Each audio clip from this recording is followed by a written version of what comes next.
नमस्कार दोस्तों, आप सबका स्वागत है हमारे चैनल नेक्स्ट 9 लाइव पर। बात करेंगे राजस्थान की राजनीति के बारे में। जिस तरीके से राजस्थान की राजनीति से पहले विधानसभा चुनाव को लेकर चर्चाएं थी, लेकिन राज्यसभा चुनाव ने अशोक गहलोत की परेशानियां खड़ी कर दी हैं। जहां पर यह कहा जा रहा है कि अगर राज्यसभा चुनावों में कांग्रेस को कुछ बड़े झटके लगते हैं, बीजेपी को फायदा मिलता है, तो आला कमान यानी कि सोनिया और राहुल कुछ बड़े फैसले लेते नजर आ सकते हैं अशोक गहलोत के खिलाफ। अभी तक गहलोत गांधी परिवार से काफी मेल मिलाप रखे थे और जितनी भी बातचीत होती थी, कुछ अलग टॉपिक पर राय लेनी होती थी, अशोक गहलोत से भी विचार विमर्श किया जाता था। लेकिन अब अशोक गहलोत फंसते नजर आ रहे हैं। अशोक गहलोत ने अपनी बात रखी, सचिन पायलट ने कुछ बड़े बयान दिए। तो सबसे पहले आपको सचिन पायलट का बयान सुनाते हैं, फिर आते हैं अपने खास टॉपिक पर जिसके लिए हम ये चर्चा का विषय कर रहे हैं। तो सचिन पायलट का पहले बयान सुनिए, जो उन्होंने अभी हाल ही में मेल मिलाप और यहाँ पार्टी की एकजुटता को लेकर और राज्यसभा चुनावों को लेकर और अशोक गहलोत को लेकर भी कुछ बातें कही। तो सुनिए पहले ये बयान। एआईसीसी ने जो 3 राज्यसभा के उम्मीदवारों को चयन किया था, उन तीनों साथियों का आज नामांकन यहाँ पर हुआ है। मुकुल वासनिक जी, प्रमोद तिवारी जी और सुरजेवाला जी। और सभी जानते हैं विधानसभा में जो संख्या बल है उसके आधार पर 125 से ज्यादा विधायक हमको, सरकार को, पार्टी को समर्थन कर रहे हैं। इसलिए मुझे लगता है कि जो 3 उम्मीदवार पार्टी ने यहाँ पे आज नामांकन करवाया है, तीनों हमारे उम्मीदवार राज्यसभा का चुनाव जीत कर आएंगे। और मुझे पूरा विश्वास है कि ये तीनों भी राजस्थान का, यहाँ के लोगों का जो भविष्य है उसमें अपना योगदान देंगे। और आज अच्छे माहौल में सभी साथियों के साथ उनका नामांकन लोगों ने भरवाया है। तो जो मेरी जानकारी है, मुझे पता नहीं सही है गलत है, लेकिन जो उनका नामांकन है उसमें निर्दलित एक भी नहीं है।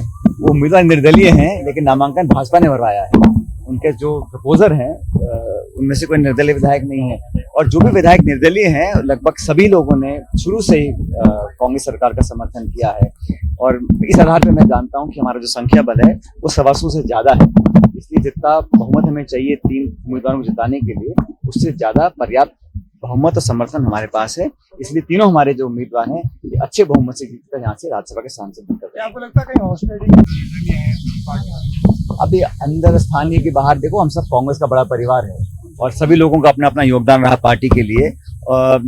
डॉक्टर मनमोहन सिंह जी यहाँ हमारे यहाँ से सांसद हैं और देश के प्रधानमंत्री रहे हैं। बाकी हमारे बड़े बड़े पदों पे अधिकारी रहे हैं, पदाधिकारी एआईसीसी के रहे हैं। तो सबसे सलाह करने के बाद, सबसे मशवरा करने के बाद एआईसीसी ने निर्णय लिया है। और यहाँ नहीं, चाहे वो कर्नाटक हो, तमिलनाडु हो, महाराष्ट्र हो, छत्तीसगढ़ हो, जहां जहां पे उम्मीदवार उतारे हैं सब कांग्रेस के उम्मीदवार हैं और सब जीत कर जाएंगे जो उम्मीदवार हम लोगों ने उतारे हैं। कोई कर सकता है, लेकिन ये बड़ा स्पष्ट है, इसमें एक एक वोट व्यक्ति जानते हैं। और ये चुनाव विधानसभा में किस दल के कितने विधायक हैं उसके आधार पर किया जाता है। और सोनिया गांधी जी ने, राहुल जी ने जो उम्मीदवार दिए हैं, ये आंकड़े और संख्या बल देखने के बाद किए हैं। और जैसा मैंने पहले भी कहा कि जितना बहुमत हमको चाहिए 3 उम्मीदवारों को जिताने के लिए, उससे ज्यादा बहुमत हमारे पास विधानसभा के अंदर है।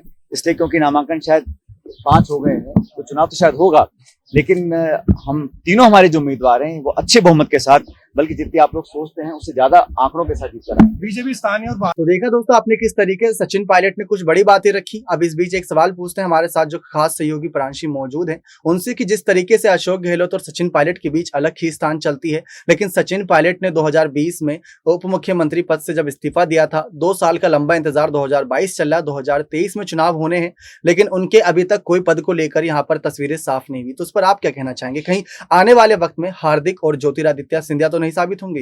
देखिए, जिस तरीके से दीपक आपने कहा कि साल 2020 में उन्होंने इस्तीफा दे दिया और उस दौरान भी साल 2021 में भी बीजेपी के कई मंत्रियों ने ये बात कही कि सचिन पायलट को बीजेपी में शामिल हो जाना चाहिए। जैसा कि हमने देखा ज्योतिरादित्य सिंधिया को कि रातों रात उन्होंने जो फैसला लिया और उस फैसले ने सभी को हैरान कर दिया था। वहीं दूसरी ही तरफ हार्दिक पटेल को लेकर ये दावे किए जा रहे हैं 2 जून को वह बीजेपी में शामिल हो सकते हैं। तो वहीं अब सचिन पायलट के बारे में गौर किया जाए, अगर ये नाराजगी कई हद तक आगे बढ़ गई, जब बर्दाश्त से बाहर हो जाएगा, तो जाहिर सी बात है सचिन पायलट भी अहम फैसला सुना सकते हैं। शायद वह कांग्रेस पार्टी का दामन छोड़ सकते हैं, लेकिन वह शायद ही बीजेपी में शामिल भी हो सकते हैं और नहीं भी, क्योंकि सचिन पायलट को लेकर ये कहा जा रहा है कि जो उनके समर्थक है वह कह रहे हैं या तो अपनी पार्टी का गठन कीजिए या फिर आप बीजेपी में शामिल हो जाइए। और ऐसे में दीपक देखा जाए तो सचिन पायलट फिलहाल तो कांग्रेस में रहना चाहते हैं। कांग्रेस की तरफ से उन्हें नेशनल लेवल पर जिम्मेदारियां दी जा चुकी हैं। भारत जोड़ो यात्रा अभियान से उन्हें जोड़ दिया गया, राहुल गांधी के साथ उन्हें खड़ा कर दिया गया, क्योंकि जी। चिंतन शिविर में राहुल गांधी ने कहा कि जम्मू कश्मीर से लेकर कन्याकुमारी तक वह यात्रा करेंगे और उसका नेतृत्व अब सचिन पायलट के अंडर में किया जाएगा। और इस तरीके से 3 कमेटियों का जो गठन किया गया है, जिसमें सचिन पायलट को जिम्मेदारी मिली है कि राज्य से हटकर उन्हें देश की सेवा के लिए जिम्मेदारी दे दी गई है, क्योंकि वह जमीनी स्तर से जुड़े रहते हैं। लेकिन वहीं दूसरी ही तरफ बात की जाए यहाँ पर सचिन पायलट को लेकर, जैसा कि आपने कहा, क्या वह दूसरी पार्टी की तरफ रुख बिल्कुल कर सकते हैं, क्योंकि ये राजनीति है। यहाँ पर सिर्फ और सिर्फ सभी को पद चाहिए। 30 से 31 साल का सफर रहा कपिल सिब्बल का, लेकिन क्या हुआ, नतीजा हम सभी जी। जानते हैं। तो जाहिर सी बात है, सचिन पायलट भी किसी न किसी दिन अपना फैसला सुना सकते हैं, यदि वह नाराज हुए तब। तो अभी हाल ही में जो राजस्थान की राजनीति के हालात हैं और बीजेपी जो दांवपेच करती नजर आ रही है, उस पर अशोक गहलोत ने कुछ बयान दिया है, तो आप वो भी सुनिए ताकि आपको तस्वीरें साफ होती नजर आए कि अशोक गहलोत क्यों इतना फंसे हुए बीजेपी की दांव पे। आप तीनों उम्मीदवारों ने नामांकन करते हैं कांग्रेस के, तीनों चुनाव जीतेंगे हमारे उम्मीदवार। पता नहीं बीजेपी ने जो खेल खेला है, ये खेल पहले भी इनका फेल हो चुका है एक बार। मुझे याद है 15 साल पहले भी यही खेल खेला था। इनके खुद के विधायक बीजेपी के साइन करते हैं और इंडिपेंडेंट के नाम से फॉर्म भरवाते हैं। सुबह कहा गया कि बीजेपी उम्मीदवार है दूसरे हमारे, फिर बाद में घबरा करके बदल गए कि नहीं तो इंडिपेंडेंट रहेंगे। ये तो इनकी स्थिति शुरुआत के अंदर ही, तो शुरुआत इनकी ऐसी हुई है। दूसरा, ये जो तरीका इनका है, ये 15 साल पहले भी एक बार ऐसे ही काम किया इन्होंने, साइन कर दिए, उम्मीदवार खड़ा कर दिया। आखिर में रात को 12 बजे इनको ये कहना पड़ा कि हमें उम्मीदवार ने वादा किया था हमसे कि मेरे पास में एक्स्ट्रा वोट है, वोट जुटा नहीं पाए वो, इसलिए हम उनको समर्थन वापस लेते हैं। रात को 12 बजे मिस्टर बक्कड़ था उस वक्त उम्मीदवार, मुझे याद है, तभी इनकी स्थिति यही बनी थी। इस बार भी सुभाष चंद्र जी को खड़ा कर दिया है और इनको पता है कि हमारे पास पूरा वोट नहीं इनके पास में, उसके बावजूद ये क्या हॉस्टेलिंग करेंगे यहाँ पर, फिर माहौल खराब करेंगे प्रदेश के अंदर। तो ये कब तक प्रदेश को बिगाड़ना चाहते हैं लोग। वक्त था भैरव सिंह जी के वक्त में, हमने उनकी सरकार गिराने में सहयोग इसलिए नहीं किया कि हॉस्टेलिंग नहीं कराना चाहते हम लोग। मैं खुद प्रदेश कांग्रेस अध्यक्ष था, भैरव सिंह शेखावत की सरकार गिराने में उनकी खुद की पार्टी के लोग आगे आ गए, तब भी हमने साथ नहीं दिया, वो टाइम भी था इस बार। और अभी हमारी गवर्नमेंट गिराने के लिए अमित शाह जी के नेतृत्व में क्या क्या नहीं हुआ, दुनिया जानती है उसको। और अब वापस इन्होंने शुरुआत करी है इस प्रकार से, इनको खड़ा करके सुभाष चंद्र जी को वोट कहाँ से लाएंगे ये, फिर वही हॉस्टेलिंग करना चाहते हैं ये लोग। तो ये अच्छी परंपरा नहीं डाले राजस्थान में। मुझे उम्मीद है कि हमारा एक एक साथी जिसने हमारी गवर्नमेंट बचाई थी, 34 दिन तक होटल में रहे थे हमारे साथ में, और जो 19 साथी चले गए थे उनको जिस प्रकार से गुमराह करके ले जाया गया, वो भी अब हमारे साथ हो गए हैं। तो जब इनको पता है कि हम नहीं जीत सकते, तो फिर हॉस्टेलिंग का सपना देख करके, योजना बना करके आप खड़े कर रहे हो उम्मीदवार को, ये परंपरा राजस्थान को डाल रहे हो आप। ये मैं पूछना चाहता हूँ बीजेपी के नेताओं से, ये माहौल खराब करना चाहते हैं। मुझे उम्मीद है कि जब सरकार हमारी बचा दी जिन लोगों ने, चाहे वो इंडिपेंडेंट थे, चाहे बीएसपी के साथ हमें ज्वाइन कर गए थे, चाहे सीपीएम के साथ दिया हम लोगों ने, चाहे बीटीपी के लोगों ने साथ दिया हमारा, जिन्होंने साथ दिया, मेरे सवाल कर तो थे ही, साथ में हमारे मंत्री भी हैं, इन तमाम पार्टियों ने, बीटीपी ने, सीपीएम ने, इंडिपेंडेंट ने, जो निर्दलीय थे वो, और तमाम हमारे बीएसपी के साथियों ने, इन्होंने हमारी सरकार बचाई थी। आज इसीलिए सरकार बची हुई है, वरना हमारी सरकार रहती नहीं। तो वो तमाम एकजुट रहेंगे और हमारे 3 उम्मीदवार जीतेंगे, मैं कह सकता हूँ आपको। सर बारी के ये भड़काने का काम करेंगे, ऑफर करेंगे, लोग लालच देंगे। जब सरकार बचाने में भी इनके चक्कर में नहीं आए हों, उनसे क्या उम्मीद कर सकते हैं कि वो इनको साथ देंगे हॉस्टेलिंग के माध्यम से पैसा लेकर के? कैसे उम्मीद कर सकते हैं?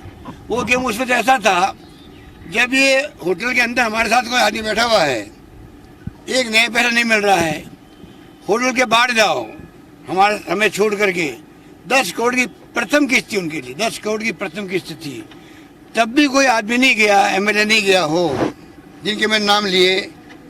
अब ये क्या उनसे उम्मीद करते हैं कि वो क्या इनको ऑफर करेंगे वो लोग? ये कोई बिकने वाले नहीं है। इनकी पूरी पोल खुल जाएगी और बीजेपी की बहुत स्थिति खराब होने वाली है आने वाले वक्त में। बारी के नाम पे मुद्दा बनाने की कोशिश कर रहे हैं। बारी के नाम पे मुद्दा बनाने की कोई कोशिश मुद्दा कर रहे हैं। नहीं है। मैंने कल भी कहा है कि आज जो हालात है, हमारी पार्टी का भी हालात अपन जानते हैं।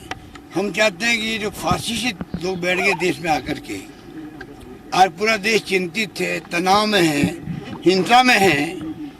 पत्रकार, साहित्यकार, लेखक तमाम आर्टिकल लिख रहे हैं, कोई परवाह नहीं कर रहा है। ऐसे माहौल में 3 वरिष्ठ नेताओं को अगर चयन किया गया, सोच समझ के किया गया, पार्टी के इंटरेस्ट में किया गया, हमारे कार्यकर्ता, हमारे नेता स्थानीय समझते इन बातों को। ऐसे वक्त में खुद का नीति जो भावना है उसको छोड़ के भी जो फैसला हाईकमान करती है उसके ऊपर मोहर लगाने वाले लोग हमारे यहाँ पर समर्पित कार्यकर्ता नेता हैं और वो सब मिलकर के तीनों सीटों जिताने में लगे हैं। सुभाष चंद्रा ने सर कहा कि मेरे साथ निर्दलीय भी संपर्क में। सुभाष चंद्रा जी ने खुद बोला कि निर्दलीय संपर्क में है, मैंने संपर्क भी किया। तो तमाम बीजेपी के जो नेता मुख्यमंत्री बने फिरते हैं, इनमें प्रतिस्पर्धा है, कौन ऊपर अपने नंबर बढ़वाए। इसलिए इस प्रकार से इन्होंने जो फैसला करवाया है हाईकमांड से, इनको मैं समझता हूं महंगा पड़ेगा, मैं कह सकता हूँ। तो सुभाष चंद्रा कह रहे हैं मैं आपको जादूगर नहीं मानता, लेकिन क्या जादू दिखेगा सर राज्यसभा चुनाव में आपका? तीनों सीटें हम जीतेंगे, तीनों हम जीतेंगे। और मुझे उम्मीद है कि हमारा कुनबा जो है, अगर सरकार बचा सकता है 10 करोड़ पहली किस्त थी, वो तो 25 करोड़ 35 करोड़ की बात हो रही थी मध्य प्रदेश की तरह, तब जो नहीं बिके हों, इनके चक्कर में नहीं आए हों, इससे बड़ा मेरा क्या सौभाग्य होगा कि जो लोग। देखा दोस्तों आपने किस तरीके से एक तरफ अशोक गहलोत फंसे हुए हैं, सचिन पायलट खुलकर राजनीति कर रहे हैं क्योंकि वो किसी पद पर नहीं है, तो फ्री माइंड है इस समय और खुलकर अपनी बातें रखते नजर आते हैं।